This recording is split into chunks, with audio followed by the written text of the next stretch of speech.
ваколадори ҳуқуқи кӯдак дар тоҷикистон гуфт муроҷиатномаи ҷомеаи шаҳрвандиро дар бораи сангинтар кардани ҷазо нисбати омилони озори ҷинсии ноболиғон дарёфт кардааст ва дар бораи ҳимояташ аз ин пешниҳод бадтар изҳори назар мекунад.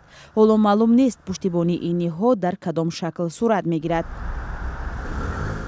як гурӯҳ аз намояндагони ҷомеаи шаҳрвандии тоҷикистон аз раиси ҷумҳур Эмомалӣ Раҳмон ва раҳбарони ду палатаи парлумон талаб карданд ки ҷазоро барои бадахлоқӣ нисбат ба ноболиғон сахттар кунанд.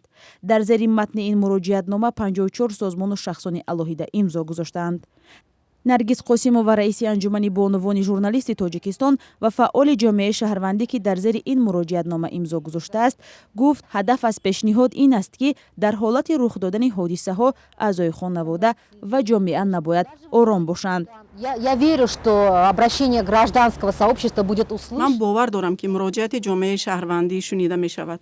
муҳим ин ки одамон аз дидану шунидани чунин мушкилӣ дар ҷомеа чашм напӯшанд. фикр мекунанд мақомот инро дарк мекунанд ва дар якҷоягӣ тасмим мегиранд. ба назари ман тасмиме гирифта шавад, зеро фарзандони мо бояд донанд ки онҳо муҳофизат мешаванд. Наши дети должны понимать, что их права будут защищены.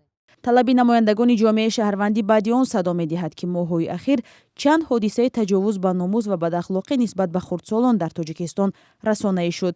моҳи декабри соли гузашта додгоҳи шаҳри Ҳисор ҷавони гумонбар ба таҷовузи духтари 12-соларо бар асоси қонуни авф аз толори суд озод кард ки вокуниши тунди ҷомеаро ба бор овард. чунин ҳодисаҳо дар соли гузашта кам набуд.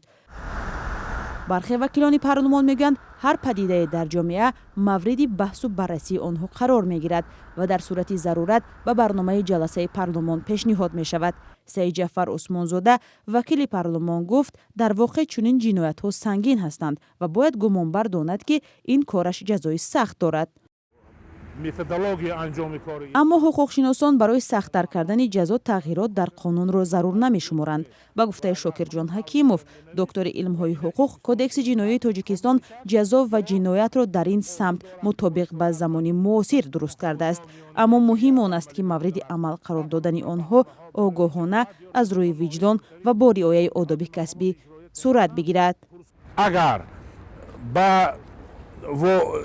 эътирози ҷомеа ба муроҷиати ҷомеаи шаҳрвандӣ ва ниҳодҳои алоҳида мақомоти мухталифи давлат ки ваколат ва салоҳият дорад мутаваҷҷеҳ шавад, ба ҳамкорӣ даъват кунад, воқеан давлатдорӣ мукаммал мешавад ва падидаи зуҳуротҳои номатлубро ислоҳ кардан мумкин аст, вобаста ба муайяну ошкор кардани ангезаҳои содир шудани чунин ҷиноятҳо нест.